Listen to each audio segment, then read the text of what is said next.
Bonjour, bienvenue sur Espace Passion Parfum avec Isère. Aujourd'hui, on présente un coffret de Noël. Alors, c'est le coffret Penhaligon's Ladies Holiday Cracker Collection. C'est un des coffrets de Noël présentés par Penhaligon's cette année pour le Noël de 2020. Alors, c'est un magnifique coffret avec un beau packaging. Je vous le montre comme ça. Alors, chaque objet est emballé. Chacun des parfums, c'est des parfums de 10 ml. Alors, on peut les ouvrir comme un beau bonbon. Et là, on les fait glisser. Moi, ça fait plusieurs fois que je les ouvre, donc ils glissent un peu moins bien parce que mon papier rouge est un peu mêlé.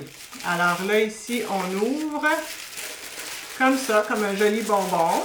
Et qu'est-ce qui s'y trouve?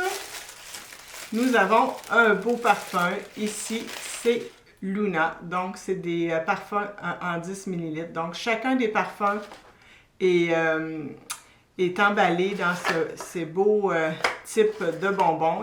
On en a 3. Donc, ici, Luna, ici, c'est une eau de toilette. Alors, Luna, ici, c'est une fragrance qui est citronnée, aromatique, d'une fraîcheur d'exception. Elle a été lancée en 2016. C'est une eau de toilette. Ici, nous sommes à marcher sous la pleine lune d'hiver. Il me fait l'effet du froid de l'hiver sur ma peau et de l'effet énergisant que cela me procure. C'est une odeur un peu éthérée, c'est une odeur propre, délicate, très classe et marquée de l'élégance britannique. À l'envolée, il y a une bergamote étincelante, du citron marqué par l'amertume un peu de l'orange bigarade.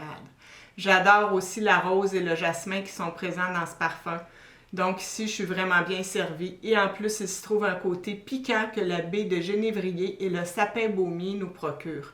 Le musc et l'ambre gris complètent la pyramide olfactive. Pour continuer sur Luna, c'est une eau de toilette qui tient relativement bien. Elle a quand même un sillage qui est modéré. Et puis, c'est une belle eau de toilette facile à porter. Ce coffret-là, il m'intéressait beaucoup à cause des deux autres parfums Alfetti et de Favorite, mais Luna aussi est un de mes favoris dans cette maison de parfums de Penhaligon's. Maintenant, je vous parle du parfum Alfetti. Le nom Alfetti s'inspire d'une ville dans la région de l'Anatolie, en Turquie. C'est une des seules régions au monde où la rose noire prend naissance tel un symbole. Sombre et mystérieuse, ces roses fascinent le monde parce qu'elles sont extrêmement rares. Elles poussent à cet endroit à cause des conditions climatiques et environnementales uniques dans lesquelles elles sont cultivées. Ces roses sont nommées roses noires ou Lord of the Roses. Ainsi, Alfetti nous évoque les marchandises de luxe échangées depuis les docks de Londres avec la Turquie. Classé dans la famille des boisés, Alfetti, pour moi, est aussi un peu oriental. C'est une eau de parfum. Le parfumeur, c'est Christian Provenzano. C'est un parfum qui a été lancé en 2015. Alfetti... il est magnifique. Il est juste magnifique, ce parfum. Ça a été un coup de cœur dès la première pulvérisation cet été. C'est un beau parfum. Au départ, c'est une fraîcheur intense qui m'a séduite tout de suite. L'armoise va y amener un peu un côté fougère, un côté vert. Puis on sent bien les superbes agrumes amenés par la maison Penhaligon's. Penhaligon's, pour moi, c'est dans les plus beaux agrumes de la parfumerie, c'est avec Penhaligon's. Ils ont une approche, les Britanniques, avec les agrumes qui est fascinante. Donc, c'est des agrumes ici qui vont être percutants. On entre dans la partie, après, dans la plus intéressante de ce parfum et qui est celle qui est gorgée d'épices. J'adore les épices. Donc, ici, on a de la noix de muscade. On a de la pimpante cardamome, on a de la cannelle, du cumin. Alors, c'est un très beau parfum, bien dosé, bien équilibré. Ensuite, il va y avoir un côté un peu floral qui arrive, qui est déployé par du jasmin, du muguet. Mais tout ça là, enrobé de la magnifique rose opulente noire. Plus le temps passe, plus il va apparaître un beau oud entouré d'arômes qui vont être plus boisés, supportés par le cèdre et le santal.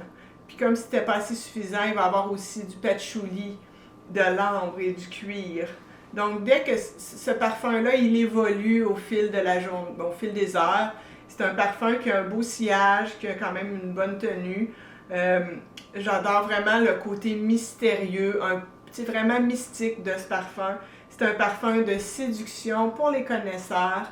Il est autant masculin que féminin. Il est mis ici dans un coffret féminin, mais les hommes peuvent très très bien porter ce parfum. C'est vraiment un parfum qui est assez populaire, en tout cas pour nous au Canada, ici chez Penhaligon's. Puis je pense que partout à travers le monde, ce parfum-là se vend bien. C'est vraiment un parfum de séduction. Le troisième parfum que je vous parle, c'est de Favorite. Il est inspiré de Sarah Churchill, qui était en fait la conseillère et possiblement l'amoureuse de la reine Anne d'Angleterre. Donc, c'est inspiré de cette femme-là qui était la duchesse de Marlborough. Le film qui a été fait en 2018, c'est un film historique qui raconte l'histoire, en fait, de la reine Anne d'Angleterre. Donc, ce parfum aurait été fait à partir, l'inspiration de ce parfum était Sarah Churchill. C'était vraiment intéressant.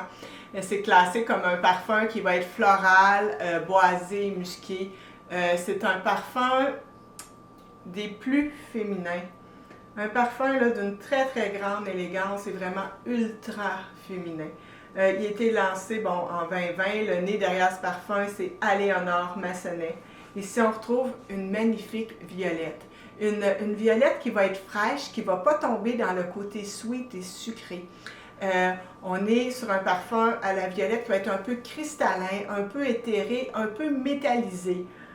Sur moi, la violette, elle va rester et persister longtemps. C'est vraiment l'un de mes parfums préférés à la violette. Bien sûr, il va y avoir aussi, on va sentir la mandarine, le fraisier et le mimosa. C'est un beau bouquet de fleurs printaniers où la fraîcheur et le dynamisme se côtoient dans une énergie de frivolité. Donc, on voit bien aussi que ça va être le côté festif de Noël quand même si c'est un bouquet printanier. C'est un parfum qui annonce le mimosa, le champagne et la fête. C'est vraiment, on note, c'est ça, la note mimosa va faire un petit retour dans les dernières années en parfumerie. Elle avait été un peu oubliée. Elle revient en force. Le mimosa ici, c'est l'une des rares fleurs qui pousse l'hiver, entre autres, il faut retenir ça. Il va apporter un côté solaire et lumineux au parfum. Ça va être parfois aussi un brin poudré et un peu floconneux. Mais c'est vraiment ici, je retrouve dans de Favorite, c'est le côté solaire du mimosa. Il y a aussi présence de l'iris et du jasmin, juste assez bien dosé, mais encore là, la violette, pour moi, reprend un peu la place. Les notes de fond, ce sont le musc, le bois de santal et l'ambroxan. L'ambroxan, je ne le sens pas trop.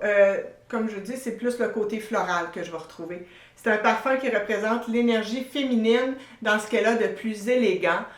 On est dans un parfum féminin qui ne tombe pas dans le girly. Donc, c'est un parfum que je peux m'approprier facilement. C'est un parfum qui s'adapte à plusieurs et qui est facile à porter pour ceux et celles qui aiment les beaux parfums floraux pétillants et énergisants. Alors, voici la présentation. C'est tout pour la présentation du coffret de Noël de Penhaligon's. Ils ont d'autres coffrets aussi à voir. C'est vraiment intéressant, ces achats-là. Merci, au revoir.